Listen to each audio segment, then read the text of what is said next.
All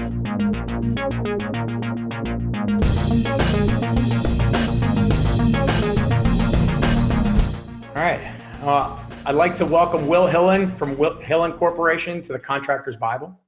Will, thanks for being with us today. I appreciate you joining with us. Absolutely. So Hillen Corp was started in 1956 by Will's grandparents. They were masonry contractors originally, but over the years, the company expanded and transformed. Today, they're one of the top demolition, concrete cutting, and waste removal companies in the Rockies. Will started working with the family business back in 1996 and officially took over as company president in 2010. And he's been successfully leading the organization ever since. So Will, thanks for being with us. I really appreciate it. So tell me, I mean, I'm a guy in a family business as well. My father had a family demo business, and I know why I went into the family business, but tell me what brought you back into the family business? I like my freedom. Okay. Honestly, I worked for a lot of people growing up. I'd come and go in the business. I'd work for my dad for a while, and then I'd go work for somebody else, and then I'd come back, and then I'd go work for somebody else, and then I'd come back. And eventually I just made that decision that I enjoy my freedom. I enjoy, I guess the weight is on my shoulders, but on the same note, I'm not restricted. I can do what I want to do if I want to grow the business. We've grown it 2 to 3 other business lines now, whereas if I worked for somebody else, I couldn't do that. I'd be at the restriction of whatever they wanted to do. I just having my freedom. I mean, as much as it's a work hard, play hard system. It's a work hard, play hard industry, and I would prefer that. Absolutely. It's the demo business was always so great for me because it's like that. You get up early, you work a long day, but it's very, very rewarding at the end of the day, which is awesome. It is. So what's one of your first memories? I mean, even if it's going way back to being young and being around the family business. Probably learning to run equipment. I mean, I started running equipment when I was 12, I think. And my dad had a FL20, a Fiat Alice dozer, and I used to ride on it every Saturday with my dad. He bought a small piece of property. He was backfilling concrete into what would you call that? A gravel pit. Okay. And every Saturday and Sunday, I would sit on that machine for 8 to 10 hours a day with my dad, and back and forth and back and forth and push and grade. And that's when I started to learn equipment. And it blossomed from there. I used to sit on my dad's lap to learn how to run excavators, because I wasn't big enough to be in the excavator. So I'd sit on his lap and learn the controls. Probably 14, 15 years old, I actually rode with him in a tractor and sat on his lap going down Highway 36, learning how to drive a tractor. And I mean, that's back in the day when, it wasn't legal, but by all means, it was just kind of the way you learned.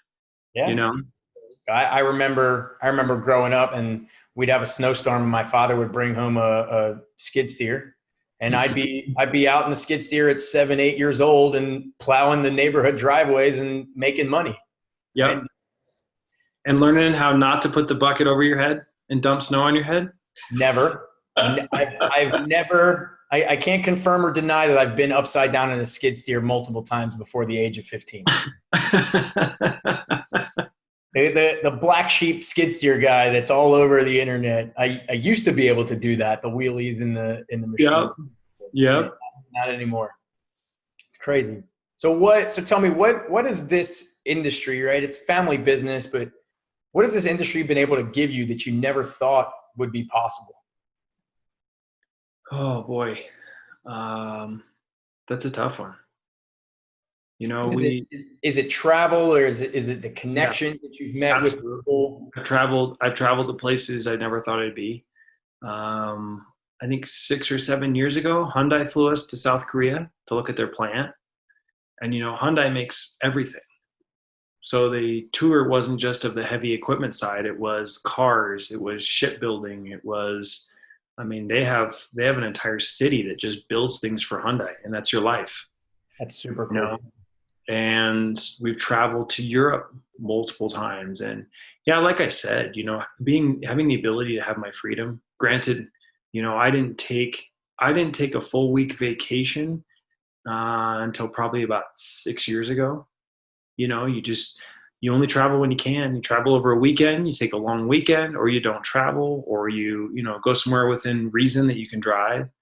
And now being in the position I'm in, I get to travel, I get to see the world. Um, as much as it is a burden to have all the employees, it's a blessing. You know, yeah, I don't think I'd trade it for the world. There were times in the business we evaluated selling. We had some opportunities, and going backwards, I don't think I could work for somebody else. I really don't. Yeah, it's tough. It is. Yeah, I've told people in my business, I tell people like, it's crazy to think I feel like I'm unemployable. I don't know if I could work for someone else. Yeah.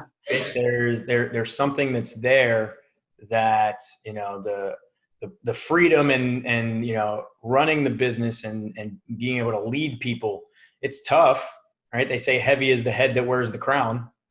It's Mhm. stressful at some points, It is. but it can be extremely, extremely rewarding. And it's what's nice. I've talked to so many people through this platform, and it all seems to be the same. It's very stressful at times, but it's also extremely rewarding at times. It is. It is. And I had an insurance company take me to play golf years ago, and I was debating going back to get my master's. This is probably 10, 15 years ago before I really took a business over. And he flat out told me, he says, I wouldn't waste your money. He says, you'll learn more by growing your business. And obviously through success and failure, that's not all success, but you'll learn more running your own business than you ever will sitting in a classroom and getting a degree in whatever, getting a master's, and it's not to knock the educational system, but you don't see that stuff till you get hit bluntly in the face. You can read as many books as you want, but you won't know about it until it's actually in your lab. Yeah. So that leads to like another question I really love asking people. What's your favorite failure? Right. So everybody's had one project that has gone completely haywire, but you walked away from it and recognized and really learned from it moving forward. Even at this age, I'm still learning. Every day it's something new. We have a particular general contractor that I've worked for since I was a little kid. I mean, those guys knew me. I had a guy actually tell me, he's like, this office better than anybody here because you've been here since you were a little kid. You know where everybody's office is at. Everybody here. Everybody knows you. And so I always took that relationship for granted because they've known me for so long. And now with the changing ways of work, the changing ways of business, the changing ways of people, I got burnt really bad on a project. And through my whole life, my dad built me on a handshake. If you shake someone's hand and you say you're going to do something, win or lose, you get it done. And I did that. And I feel that this last project, it burnt me. There was a lot of work that I did extra that I'm not going to get paid for. We're currently in litigation over it. I'm not going to get paid for it. And there's a lot of work that they are now back charging me for that they said I didn't complete. Whether or not we completed or not, whether or not there was a handshake agreement on trading things out.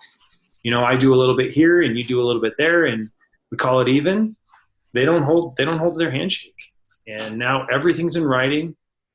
Everything's documented. Everything's emailed, text message, something to get it in writing to cover your behind, because nobody believes in that system anymore. And it's hard.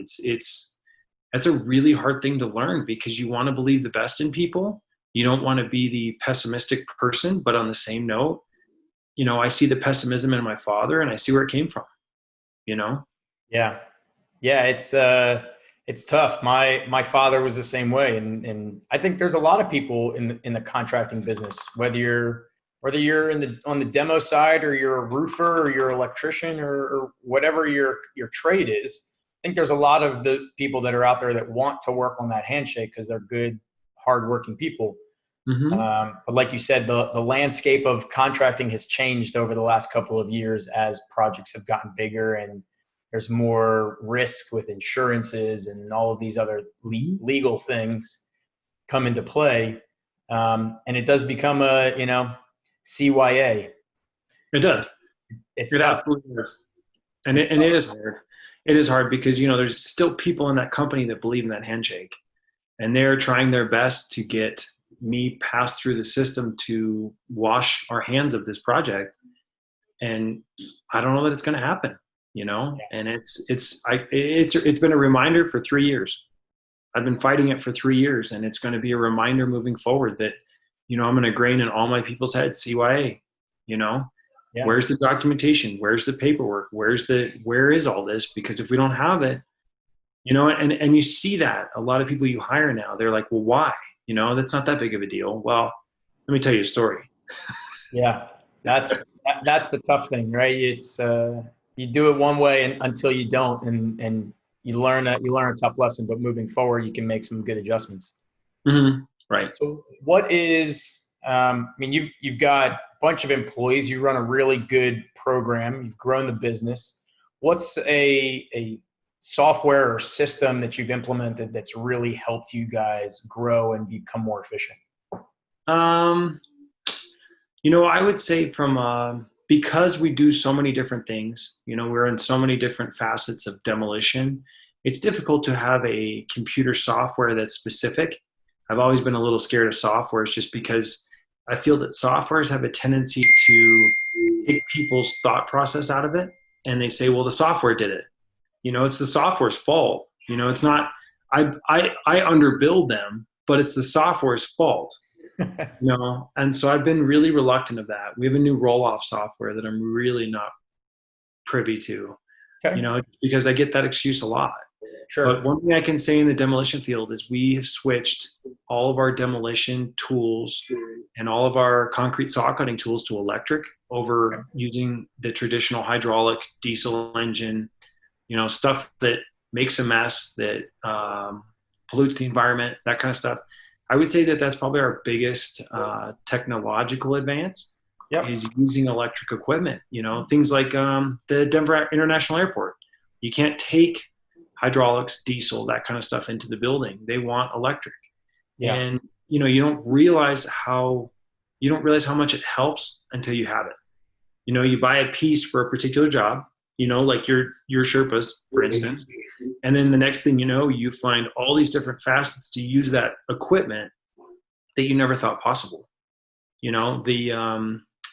Now all of our stuff runs off the same sort of power cord and power requirements. So you can easily use different pieces of equipment, switch power cords over, and just keep going. And it's amazing how you can consolidate what you're doing as opposed to having all the motors and requiring fuel and hydraulic leaks. I can't tell you how many buildings we work in that are live that you blow a hydraulic line and the next thing you've ruined someone's carpet and you're replacing drywall and paint and acoustical ceiling tile because that line exploded in the middle of a live hallway or what it may be. And that electric equipment is you can't replace.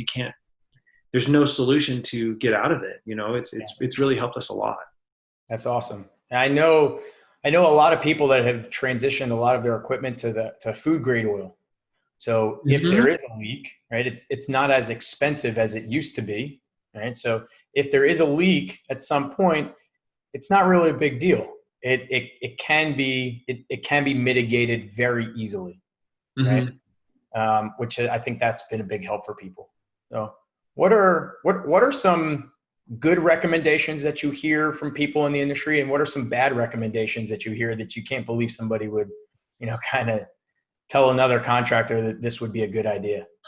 Oh man, I don't know about that one. I'd have to think about it. Or what's some good advice that somebody has given you recently? Don't work for free. Okay. Like I said, I was raised on a handshake. we do favors for people. And I think that this new world we're in, people have a tendency to take advantage of that relationship. You know what I mean? Yeah. And you got to keep it business. As much as I have gained a ton of friends in the industries, it's business. In the end, it's business, and you have to remember that. And you have to, you have to make sure that you're on a level playing ground. Like I have friends all the time that my wife's in hair, and her friends will give me a haircut. Even down to just a simple haircut. And they say, don't worry about it. Don't worry about it. And I tell them, you know what? You're a skilled tradesperson. There's value to that. And you deserve to be paid, and I would expect that would go both ways, and one thing I've really tried to do is really tell people that I appreciate them and make sure that they know their value, because I think that is a lost art, whether you're giving up too much or whether you're taking too much. Which person you are, but making that a level playing field for everyone, Yeah, absolutely. It's one of the things that I always say and try to do is I'm always very open and honest with the conversations I'm having with people. And I think it's the same in contracting, that you have to be open and honest, and you have to let somebody know, this is what I have to get in order to do it. And it kind of takes a little bit of that awkwardness out of it when somebody's kind of looking for the, hey, can you take care of this for me? Mm-hmm. And if you are able to stay open and honest about everything that you're going through, it makes it a little bit easier to have, say, hey, look, you know what? I would love to haul off all this trash for you, but it is going to cost me to do this. This is what I have to get for it. Yeah. And you're not taking advantage, No. But you're being fair and honest. I agree. I absolutely agree. So if you could do this whole thing again, right? You could go back to 1996, right? Jumping in and out of the business, or you could go back to 2010 where you officially took over. What would you do differently? Oh boy. One of the biggest things is cash. Cash is king, right? We built a lot of our businesses with cash. And I think that I would have gone back and made a balance from a cash to a loan process. Taking out a loan for these new companies, I think would have been a better solution, because, you think your cash is heavy and your cash is flush. And then the next thing you know, some huge contractors decide that they're not going to pay you. And all of a sudden you're behind. You're going, well, wait a second, and I think from that standpoint, just being able to have, we always had that buffer, that quote unquote emergency fund, right? And I think that we felt, oh, we're okay. We've got a good line of customers that pay their bills and we'll be fine. And then, you get caught on a couple big jobs, and next thing you know, you're scrounging for cash like crazy, and it's hard to get credit because you don't have any cash to back that up. And I think we grew really fast. We tripled the size of the business in 8 years. Wow. And from that standpoint, it was massive, and now trying to hone in on slower, continual growth with better profit margins, I think is what we're really focused on now, as opposed to just the large growth, and that's a little, can be a strike to your ego. But when your profit margins are slim on, bigger gross receipts, it's not worth it. It's not worth it. It's not worth the loss of sleep. Yeah, it's tough. You can do a lot of jobs at a small margin, but what happens if one of those misses, or there's a mistake, or that Right. contractor, instead of paying you in 30 days or 60 days, all of a sudden it's 120 days, 150 days, right? Or they flat out don't pay you at all. Yeah. I have a contractor right now that we worked for them in 2018. I think, yeah, it's 2018, and they haven't paid their bill yet. Wow. And so we're in a lawsuit with them, and it's a lot of money, and it's a lot of money to lose sleep about how you're going to pay you have to pay your employees still, but yet nobody's paying you. It's tough. It It's is. tough. It's really tough. No, it's like we said earlier. It's being heavy as the head that wears the crown. But you lose sleep, but it also, being the president of a good sized organization, it allows you to have some freedom, allows you to travel the world and see some places that you never would have seen before, and allows you to meet great people. I know you and I have become friendly over the last 2 years, which is really Yeah. cool. Yeah. And hopefully when all of the dust settles with this COVID stuff, I can come out to Denver and come hang out with you guys for a weekend, because Oh, absolutely. I've been meaning to get out there. Absolutely. We still got to have that beer. Absolutely. Well, look, I really appreciate you making some time for me here today. Thank you for coming on the Contractor's Bible, and I'm looking forward to seeing and talking to you soon. Absolutely. You too. All right. Thanks, man. Alrighty.